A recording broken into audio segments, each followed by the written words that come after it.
Hello. Thanks for watching this presentation of the Senior Pastor's Report from Trinity's Annual Meeting 2016. This is Pastor Todd, and I'm excited to be sharing this information with you, the information that was shared at the annual meeting itself. Lots of good conversation came out of that meeting, and I'm glad that you're interested in finding out more about what's been happening in the life of our congregation and how we are growing as God calls us to move forward as a community. You know, one of my strongest childhood memories is the time that I spent sitting on my grandfather's lap on our farm home on the shore of Kansas Lake over between St. James and Butterfield. I remember that my grandfather was always wearing his bib overalls, you know, the kind with the blue and white pinstripe and the two straps over the shoulder. And I remember that when I'd sit on my grandfather's lap, he always smelled like the outside, the fresh air and the grass and all that kind of stuff. Well, 4 out of 5 times it was a really pleasant outdoor smell. He was a farmer, so one time out of 5, maybe it was a little less pleasant. But I remember that as I'd sit on his lap, he would tell me childhood stories of growing up on the farm and stories about his parents. And of course, my favorite was stories about my mom as she was growing up and some of the things that she did. I loved hearing these stories. They made me laugh, they made me wonder, they made me curious.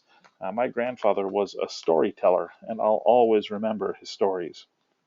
Now, this reminds me today as we gather for our annual meeting that we, our community, we too have a story to tell. It is a story of a group of people gathered together who every day try to listen for God's still small voice in the midst of all the busyness and chaos in the world. We listen for direction, we listen for guidance, and then when we hear it, we move forward in our faith and as a community. We all have a story to tell. We are God's storytellers. So today is a chance to hear the story of the ministry that we've shared in over this past year. And it's a great story, and I'm going to go ahead and throw a spoiler out there. I'm going to give away the ending. The story has a very, very happy ending. Now, when we met 1 year ago, we were just a month into the first phase of our 5-year strategic plan. That first phase, year 1, is now complete, and I thought I'd give you a bit of an update on how it's gone. Our first task together was to create a vision-focused staffing plan. In other words, to align our staffing with our new strategic plan and initiatives. We reorganized our front office and we put all the communication functions in one position and reception and data responsibilities, calendaring responsibilities in another position. We rearranged our offices to create a better workflow, and we also more than doubled the number of volunteers that we have assisting and providing support for our administrative staff. And by the way, I just can't tell you enough how grateful we are for all of those volunteers. Our second task was to call an associate pastor. Last July, we held a congregational meeting and we voted to call Pastor Amanda Weinkoff, who began her work in August. And after 6 months, well, to be honest, it just feels like she's always been here. We're grateful to the members of the call committee for their work and to the Holy Spirit for pointing us towards Pastor Amanda. We're also, by the way, pretty grateful to Pastor Amanda, who had a lot of other options to choose from, and she chose to say yes to Trinity. So thank you to her. Our third focus was to create a new communications plan. A year ago, we unveiled a new format for the monthly messenger. We upgraded our weekly email newsletters. We added text alerts. We started using Facebook as more of a communications vehicle. And in August, we launched a whole new website complete with online registrations and payments. Step 4 in our first year strategic plan was to create a new hospitality focus. We created 3 teams. One to focus on training our hospitality volunteers, one to focus on how welcoming our building is, its environment as people walk in the door, and one to focus on marketing, welcome, and invitation. Now, while our hospitality at Trinity has always been good, very good, we know that it can be great, and all 3 teams are now meeting and are at work. The 5th step in this year's work was to streamline our congregational structure. Now, last spring, we held a congregational meeting to make changes in our bylaws, reducing the number of standing commissions we have to 4, and changing the rest to ministry teams, which hopefully can be more responsive and nimble in their work. We've already seen good things come out of this change to our structure. Our 6th goal was to create congregational best practices for how we actually do our ministry together. These are our operating principles, our policies for how our staff and our leadership do our work together. We put that document into effect in September. Our seventh goal was to create a strategy for the best use of our new building space. We have wonderful, amazing space. It is a gift to our church and our community, and we want to see it being used. And we've seen a significant increase this past year for our own ministries and for community groups making use of the space with events like hosting the Feed My Starving Children food pack, the Toys for Tots shopping center, the Health Expo, the Senior Expo, and many, many more events. Our last item was to increase our financial resources through pledging by 15%. Well, we didn't actually hit the 15% mark, which was a pretty aggressive goal, I'll admit. But we did increase by about 8% from 2014 to 2015, which is a great increase. So we're very grateful to all of you who made that growth happen. Now, that's not all there is to our story. There's other data that's helpful. Our membership, for example, in the last 2 years has begun to grow again after a few years of downward trends. Those trends, by the way, are not unusual, especially as congregations go through periods of transition. The same trend is mirrored in our worship attendance. After 10 years of slight decreases, we appear to have leveled off and are hopefully moving in the right direction again. And in 2015, we finished our financial year in good position. If you look at page 6 of the congregation's annual report, which if you don't have a copy of it, you can pick one up at church or you can look for it online and download it there. Well, you'll see that the bottom line for 2015, we finished in the black by $5,667. Now, this is due to the good work of our finance commission and our staff for keeping a close eye on our expenses, and especially John Petersburg and Diane Falcon, who tend to those finances. You can see the details of our financial report from 2015, again on page 6 of the report.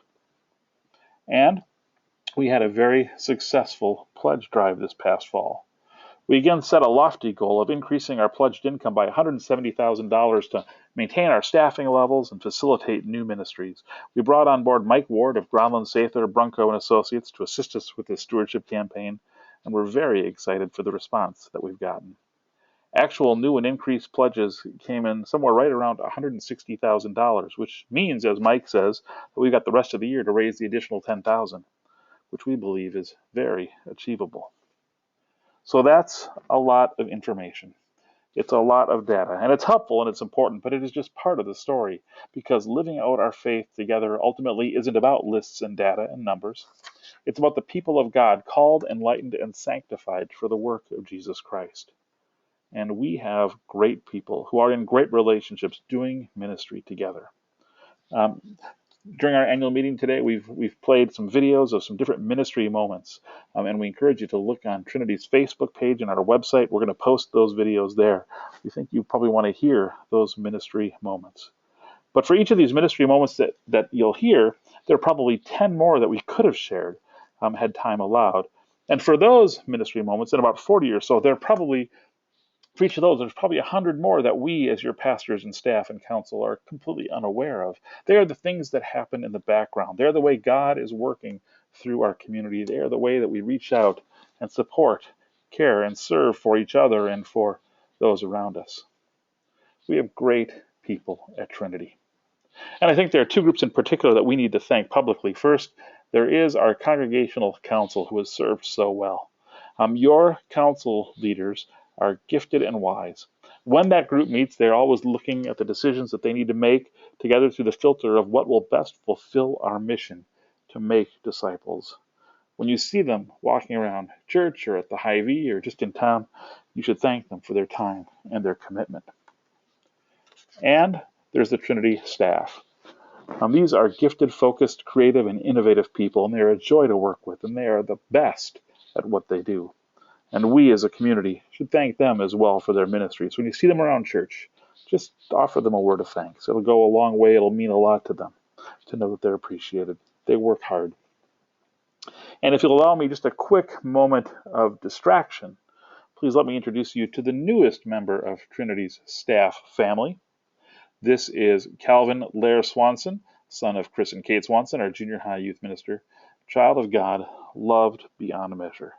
We're very happy for them and excited to welcome Calvin into our community. So let's think together for a few minutes about the next year. I'm very excited about how God is calling us to grow as a community. In 2016, we're going to focus on 8 things. This winter, we're beginning work to develop a comprehensive faith formation plan. Our learning opportunities for all ages will reflect that faith formation is a lifelong process. We're going to create a special needs ministry so that there is no barrier for any of our people participating in any of our ministries, regardless of physical or cognitive ability. We've already started talking about strategies for reaching deeper into the community as well. We hope to help people in need at the source of their problems instead of just tending to their symptoms. We are going to work to figure out how to better connect our people to service opportunities here at Trinity and also in the community. We're going to grow our average worship attendance by at least 5% over the next year. We're going to increase our outreach giving for 2017 from 12.6%, where it currently sits, up to 13% as we work our way back up to 16% or even more in the next few years. And finally, we are going to again increase our giving in order to fuel these important, vital ministries. There's one other important area that we need to address, and that is our financial resources. Trinity's second capital campaign will come to a close this December, and we will finish out 2016 with somewhere in the vicinity of $4.5 million remaining on our Thrivent Financial mortgage. This means that this fall we will be doing another capital campaign for debt reduction. We know that Trinity has the capacity to take care of our remaining debt in one final 3-year campaign. We raised more than that in the first go-round. I'm hopeful that we can do that. We'll see. We currently pay somewhere around $32,000 per month in principal and interest. $32,000.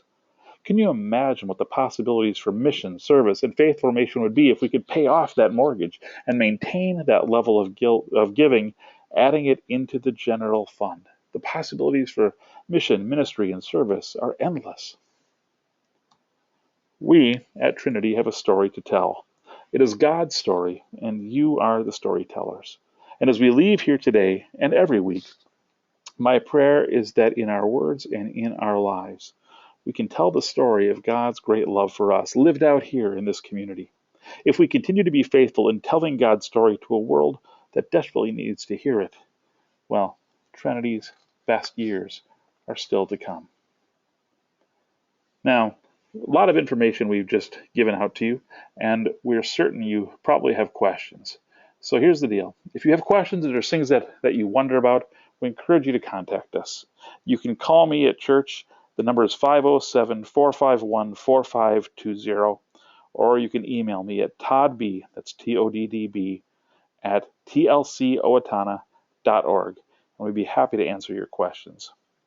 Thank you very much and for taking the time to watch this presentation, and we appreciate the fact that you care so much for this community. God bless you.